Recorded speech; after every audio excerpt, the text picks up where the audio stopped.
24/7 ishlash Bu g'ururlanadigan emas, achinadigan holat. Ochig'i hayron qolaman. Qanday qilib ba'zi odamlar faxr bilan Man kuniga attiga 4 soat uxlayman. Dam olish kunlarim yo'q. doktorga borishga umuman haqqim yo'q, mana bilasan o'rtoq, deb aytishadi. Bu yutuq emas.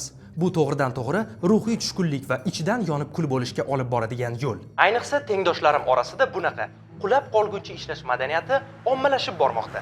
Men ham ilgari kechalari qolib ishlardim. O'zimning vazifam bo'lmasa-da, yaxshi ko'rinish uchun hamkasblarimning ishini ham qilaverardim. Xullas, chiranib ishlardim. O'ylardimki, rahbariyat meni qadrlaydi, hamkasblarim hurmat qiladi.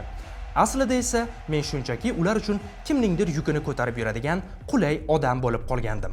Eslab qoling, siz bergan qurbonliklar hech qachon qadrlanmaydi. Ularni hamma odatiy hol deb qabul qiladi.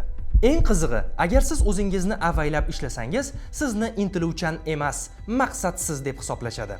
Soat 6 da ishni tugatib uyga ketsangiz, sizni ishga yuzaki qarayapti deb loqayd insonga chiqarishadi. Agar shaxsiy hayotingiz bo'lsa, demak, pul ishlashni istamaydi deyishadi. Shuni unutmang do'stim, dam olish bu uyat emas. O'zingizni yaxshi ko'rish ham uyat emas.